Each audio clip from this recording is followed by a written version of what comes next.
AIT. AH for breaking my number one sex rule with a handicapped guy. Obviously throwaway. I don't need anyone here seeing my regular account. Also, I'm in the US and English is my first language. Any discrepancies are because I suck at typing on my phone. So TLDR for the give me the bare bones. I don't have all day to read on this shitter crew. My #1 sex rule since high school has been no sex before the third date. I recently broke that rule with a handicapped guy, and now my childhood best friend is pissed and grossed out because she thinks I have some weird kind of fetish. Context full story. I'm a 28F. My childhood best friend we'll call Jess is also 28F. To put it simply, I don't think I'm any kind of prude. I just don't really feel comfortable with casual sex. Never have. My best friend knows this and has teased me about it lightly in the past. She's been in a long-term relationship for the last 3 years. I've mostly been single while working on my degree and starting my career. Jess lives in another state with her boyfriend, so we don't hang out much anymore. So about a month ago, I had a first date with a guy I'd been talking to for a bit, thought it was going places, but he gave a weirdy vibe on the date and I cut and ran early. On my way home, I stopped at a local pub, figured I'd have a drink to unwind, and people watched till it wore off. Tipsy driving is still drunk driving IMO. I get there, and it's pretty packed. Friday night and all, and there was no seating room at the bar. Took my drink and looked around. Most of the restaurant side of the pub was someone's birthday party. But there was a small table with a seat open off to the side, with a guy reading a book there. So I say F it, I'm a social person, and what's the worst thing that happens? He says no. So I ask if I can sit there for a bit. I promise we don't have to talk or anything. At this point, I feel like I've fucked up because this guy up close is the hottest man I have ever seen. But he just smiled at me and gave an enthusiastic sure. A few minutes later of me sipping in silence, and he says, I don't mind talking if you want to. Yeah, I wanna. Are you kidding me right now? We talk for a bit, and it turns out Mike, fake name, is 29, just finished his master's degree in some kind of computer learning field. I program computers to program computers, and he's living on his own for the first time. He apparently stops by the pub after work because he's right around the corner, and he's not used to the silence yet after living so long with a half-dozen siblings. We talked for a good 2 hours, about everything from dating, which he said he's basically given up on, to hobbies and tastes, and we have a near total eclipse of a Venn diagram on this stuff. I eventually sort of blurted out that I don't know why he'd give up on dating. This is the closest thing I've had to a good date in forever. Shooting my shot obliquely here, lol. He gets kind of an odd look on his face and says, tell you what, I have to go to the bathroom, but when I come back, I'll ask you out for real. Weird, but okay. Then it all clicks because he doesn't get up to walk away, he just rolls in his wheelchair, and I'm thinking, oh my god, he wanted to give me a chance to back out of this without making it awkward. How cute can this guy be? He grinned like crazy when he got back and saw I was still there, and I basically tripped over myself saying something to the effect of, so, I'm free all weekend, what did you have in mind? Another hour later, we've got plans for Saturday, and he told me he has a neuromuscular disorder. I can't remember the name of my degree isn't in STEM, lol, so his legs work, but the signals from his brain get misinterpreted, so he doesn't have the balance or coordination for walking or standing. The pub starts switching over to the younger, rowdier crowd, and he asks if I'd like to go back to his place for coffee to continue our conversation. As you have probably long since realized, I did not get any coffee or conversation till the next morning, and I have zero regrets. We've been dating since, and I know it's still early, but I really feel like this might be the one. Onward to yesterday afternoon, my friend Jess, remember Jess, is in town, and we go out for coffee to catch up on things. I'm gushing about Mike, but when I get to how we met, she just sort of got weird and edgy. I don't remember any exact words, but she essentially said that I must have a fetish for the handicapped since I broke my #1 rule, and it's the best physical relationship I've ever been in. Like it's good for me because he uses a wheelchair, not because the guy puts in effort in bed. She said I've changed as a person and left without even saying goodbye. 15 years of friendship, and I've never seen her like that.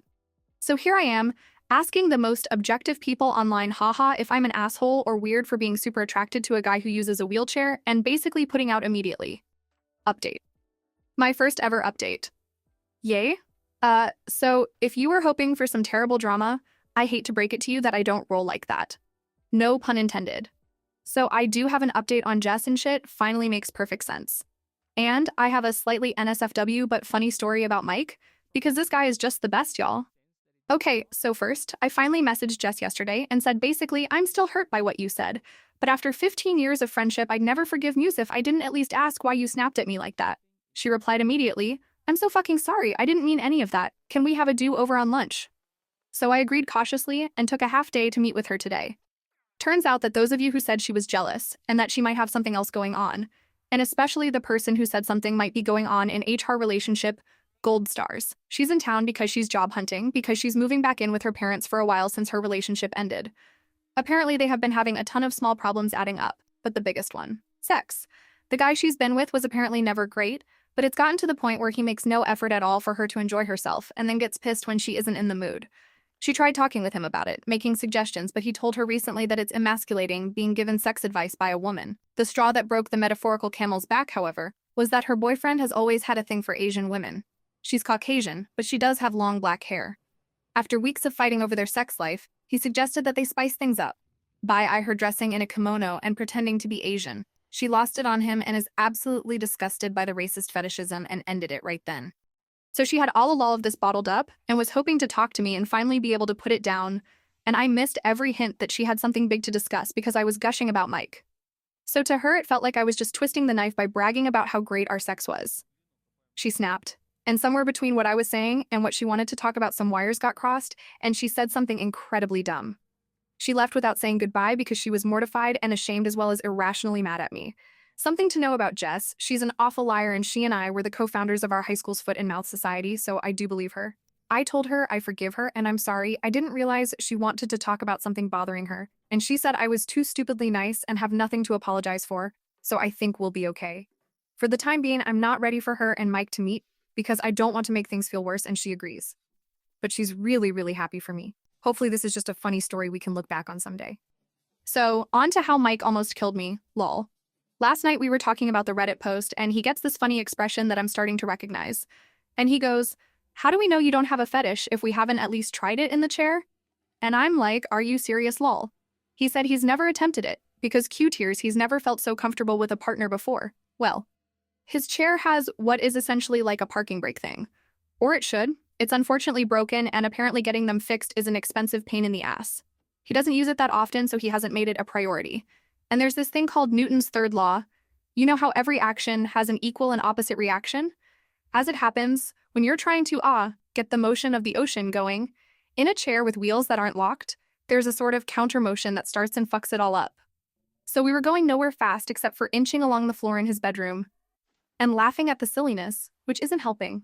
Eventually he just stops and says, "Maybe we can get some of those wooden block things they use to keep little planes from rolling away. Like in Indiana Jones, you know?" I absolutely lost it. Like laughing so hard I'm in tears, he's giggling half at the situation and half at my reaction, and everything just keeps setting me off again. Finally, I get it under control, doing some deep breathing exercises and shit, and I look at him again. And he pulls the straightest face he can and says, "For the love of God, golly, this sure is uncomfortable. Folks, if I had asthma, I would have fucking died right there." I laughed so hard, I think I pulled a rib. Like wheezing and not even laughing anymore so much as weeping and making this awful hee-ee noise when I could catch my breath. While he's laughing and rubbing my back and saying he's sorry, he couldn't resist. So yeah, confirmed, no fetish here. And this magnificent bastard's comedic timing might actually kill me. I doubt I'll update again, because there's really nothing I can see needing to share given everything sort of worked out. And in the end, the real assholes were the friends we made along the way. Idkey. Thanks for all the lovely comments on my last post and for coming along with me on this absurd but brief drama in my life, lol. Update 2. Hello again. I was going to post this on my own page, but a few people mentioned that they think it's nice to read on AITA. So fuck it. Here's the Met Mike's family update. And it's a doozy, or at least felt like it at the time for a girl who grew up with a small, dysfunctional family. So first up, you know what people, at least me, don't think about when dating a guy who's always sitting? Height.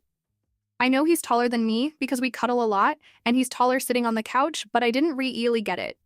So we drive up Friday night after work, actually south and west, lol, but to my brain it's always up in his vehicle, which is modified to be driven entirely using his hands. Neat, right? He's a really good driver too. One more green flag. We get to the house and it's huge, you guys, lol, like not a mansion, just kind of a sprawling one-floor rancher. Real estate was wild back in the day. Anyway, we get out, and I meet his mom. I'd like to point out I am no slouch, I'm 5'7". His mom is towering over me. But she was the nicest lady ever. We go inside and I meet his dad, who funny enough is apparently the only short one in this family, and his youngest sister, who is living there with his 1-year-old niece. She gets up to hug me, and SHE is also really tall. It's already a bit late then, so we eat and head to bed. I get to see his cute as shit room from when he was a teenager, and I casually ask, hey, so, I don't know how this works and stuff, but how tall are you? And Mike is all I dunno, like a bit over 6'4". Been a while since I checked. A bi eye over 6'4"? So, is everyone in your family tall? Kinda. We met the Nordic basketball team he calls a family properly the next day. Actually, they're Irish, but they're blonde and tall, so it conveys the idea better. The only one of reasonable height and still taller than me was his oldest sister, lol. They are also loud. Like not really shouting or anything usually, just present. Mike is a lot different around them, but in the cutest way, like he just beams all the time and you can see how happy he is to be home. One of his brothers put him in a headlock and gave him a dang N-O-O-G-I-E as a greeting and got elbowed in the side for it, and all of them laughing. And his mom smacked one of his brothers with a rolled-up magazine for putting his feet on the table. More laughing. Just intimidating, but in the happiest way imaginable. I'll admit I was a little shut down for a bit, but Mike kept checking in with me to make sure I was okay, and they were all really nice, so I got into the spirit after a bit. I mentioned this in another comment, but Mike has a special sports wheelchair he uses for, well, sports. And he and his siblings play basketball, and he is good. Apart from just having a hell of an arm, he's quick as hell. And this magnificent bastard that I love will absolutely, purposefully, gleefully run someone's toes over. He aims for it. They all have this yank back the foot maneuver that's hysterical to watch. So it was this crazy day of loud people playing and having a blast, nieces and nephews running around and just noise. My ears are still ringing. The food was catered in advance because his mom had 7 babies. All I make on Mother's Day is margaritas. They also have a pool. It's a bit chilly still, but the pool is heated, so we actually all got to swim, which was a lot of fun because I got to show off that I too am athletic. I can do a backwards somersault off a diving board. Yeah, I'm a real catch, lol. They at least pretended to be impressed. We all stayed up late drinking and bitching that it was too overcast to see the aurora boo, and I had the worst hangover I've had in a while on Sunday. We slept in a bit late and then joined Mike's family for the BBQ part of the BBQ weekend. His dad can grill people, and he's fast, food coming off the grill at lightning speed. I asked Mike about it, and he laughed and said there was 7 of us to feed.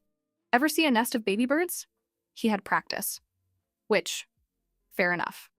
I don't have much experience with babies, but I got to hold his youngest niece, the one living at home with his sis, until her husband gets back from deployment, and we had a light talk about kids in the future. I told him that I never put much thought into it, but if they were going to grow up in a happy home like his and not how I grew up, I'm pretty sure I'd be open to having them with him someday.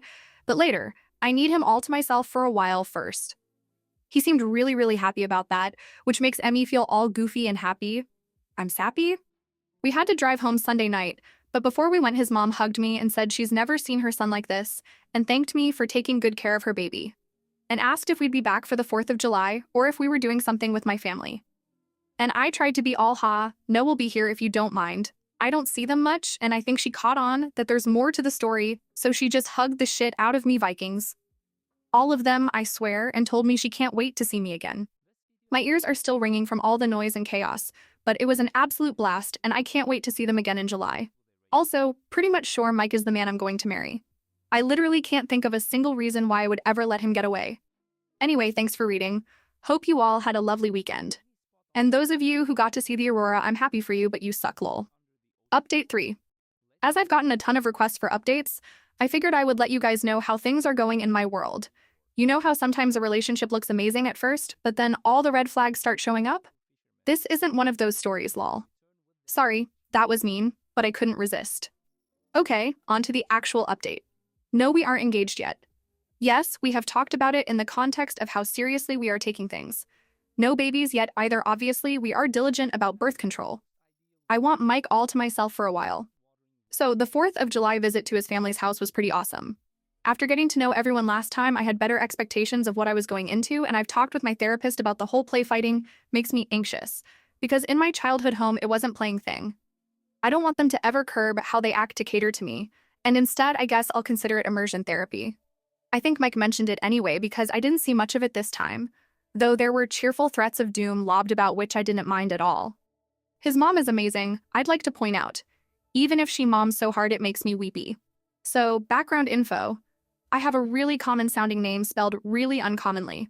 Think Danielle or Jessica. Because in addition to everything else, my parents decided to be creative when they named me. So, although I do sort of like my name, that meant I was that kid who never saw their name personalized on anything. Mike's family, on the other hand, had like a million kids, and they all got traditional names. So, personalized stuff was huge for them. It kept them from fighting over stuff, I guess. One of the things in their house, because they have a pool, is that each of the kids' adults now has their own personalized beach towel that lives at the house. So we get to their place, and it's been a hot drive there. So right after we get in, Mike suggests I go to his room to get changed into a swimsuit so we can have a dip in the pool. I'm thinking that sounds perfect, right? Some of you may already know where this is going. I get to his room, and there is a towel on the bed, in my favorite color, with my fucking stupid ass spelled name embroidered into it. So here I am crying over a goddamn towel, and he's in the doorway watching and grinning like he just pranked me or some shit. Turns out it was HR idea, but she checked with Mike to make sure it was spelled right. So now I have a towel for when we visit because apparently I'm welcome. If I sound cranky, it's just because I'm better at self-depreciation than I am expressing emotions in a direct way. I really am blown away and touched by how much these people have welcomed me. Mike has already sort of learned to decode the way I talk and joke, which is nice, but the first time he gently said, "That's not humor, that's just putting yourself down, babe." I definitely wanted to go hide under the table. He doesn't let me be mean to me. That's a thing good partners do, I guess. I wouldn't know. Again, yes, I am in therapy, I am working on myself. It's not his responsibility to put me back together, it's just something he does naturally. I literally told him one night that I was sorry, I'm kind of broken, and he snorted and said, "At least you can walk," in the most disgusted voice ever, and made me laugh. I digress. So the food was once again amazing, and I kept my promise to teach his mom how to make my cinnamon bun bread pudding, so I felt like I contributed. Insert Ralph Wiggum, I'm helping. Meme. I learned to play Yahtzee, and as it turns out, I am very good at it. They do a lot of board games things at night when everyone is staying for the week. These people have a lot of board games. And puzzles. Whole damn storage closet of the things. They also drink like fucking fish and can hold it, so I am learning to pace myself. Mike doesn't drink much when we aren't there, so I'm not worried that it's a red flag. Only red flag of his that I found was a Red Sox pennant in his room. Now I realize I might be talking him up a lot, but he isn't perfect. He snores. He has a habit of arguing with people on the TV when they make stupid decisions. He sometimes starts talking about things I don't understand and just goes and goes until he realizes he lost me like 15 minutes ago. And he is fastidiously tidy, which makes me feel guilty because I have bad habits to lose. I'm not used to clutter means I can't move through an area, but I'm really trying. I barely spend any time at my own place anymore, and we're definitely looking to move in together sooner than later. Yeah, so, not that much of an update. No one burned themselves on a firework or anything super exciting. I'm just in an ongoing relationship with a great guy who has a great family, and things continue to look up for us. We head home tonight so we can spend some alone time Sunday. Hope everyone else had a safe and happy holiday. Edit. My extremely unhealthy but delicious cinnamon bun bread pudding recipe. So you take 2 pop tubes of Pillsbury cinnamon buns and bake them per the instructions, but reserve the icing. Then turn off the oven and leave them in there for another 10 minutes. You want them a little overbaked. Cool, then chop them up into pretty big rough pieces. Use a 13x9 pan with high sides and put like 1/2 stick of melted butter in there and coat the bottom and sides. Preheat oven to 400. Whisk up 8 eggs with 1/4 cup of half and half or heavy cream. Put the cinnamon bun chunks in the pan and then pour over the egg and cream mixture. Get in there with your hands to spread it out and make sure the egg and cream is mostly or totally absorbed. You can add another egg if it looks too dry. Eggs aren't always the same size, lol. Bake for 20-ish minutes uncovered until it feels firm. Then add the icing from the tubes all over the top and let it cool a bit till the icing is super runny. It can be served hot as is or brought somewhere and reheated in an oven for a bit, but if you reheat it, cover it so the icing doesn't dry out. Times and temps subject to your oven and size of your eggs. That's what she said. Seriously, I am incapable of being normal. Update 4. I debated just posting this on my own page, but shit, like a lot of people keep asking for more, so I guess it doesn't hurt to drop my post between AIT. AH for literally killing someone in AIT. AH for meekly accepting my in-laws' cruelty but asking if I may wash my wounds before they flog me again. This is not an exciting update. Not engaged. No babies on the way, not even freakishly tall ones like some of you are hexing me with. But Jess finally met Mike. TLD dar. Learning to read long posts is good for your attention span. Sorry. I mean, I'm not sorry. I feel compelled to open with a joke, and I don't know why. Anyway, real TLDR, she thinks he's amazing. She thinks it is hysterical that I'm on TikTok. I refuse to download it, and she is doing amazing. And our lives are moving forward together. Jess and I have this friend, who I will call Meg and not T, ALULAH, despite both Jess and Mike thinking would be hilarious. Meg was planning to have a birthday party, the big 30A, and she and Jess are close and both presently single. They chose a local bar with outside seating, and Jess did a wait, let's check their accessibility, because I have been bitching to her for the last month. And lol and be fucking hold after calling the place. They didn't have a ramp for the balcony outside seating area. As I have been told, Jess said, nope, I am meeting Mr. Throra _ Jess Camion, and so they found another place that's a damn hike from everyone. But it has a great outside area with accessibility. And then we got the invite. Through Facebook because we are all basic, I guess. And Mike was stoked because they have this awesome beer selection full stop I hate hop suwu. Then Meg told us that no, I am not using Tallulah for the 15% of you going, oh, but that was such a better name. They chose it because Jess wanted Mike to feel welcome. So hats off to Jess for making the comeback impression of the century, I guess. The birthday was fun and silly, and everyone in my immediate friend group met Mike and loved him. Tons of laughter, everyone drank way too much, but fortunately we had enough heads up for a planned motel stay. Why, yes. I do own a UV flashlight, why do you ask? So we and a bunch of other people didn't drive home. We actually had brunch in the bar the next day. It was absolutely awesome, and I am ruined for pancakes because fluffy. Once again, I digress. Jess and Mike hit it off, and she told him literally every story I didn't want her to over brunch, and it all was great apart from the persistent hangover. I crashed at Mike's again, and then he asked what it would cost to break my lease, because he hates the mornings he wakes up, and I'm not there. So the next upcoming week and a half or so is going to be insane while I pack up my whole damn life and shove half into a storage unit and the other half into his apartment, and then we'll be living together. I know it's too soon. He does too. We've decided we're idiots and just going for it. My landlord is a lady who is a bit on the older side and isn't charging me for breaking the lease as long as I leave the place ready for a new renter, so I may respond to comments for a bit right away but expect a lot of silence for a while after. True TLDR. Best friend made a good second impression, and I'm moving in with Mike ahead of schedule. I should be worried, but I'm actually just really excited. Wish me luck. Thanks for watching my video, please subscribe and put like.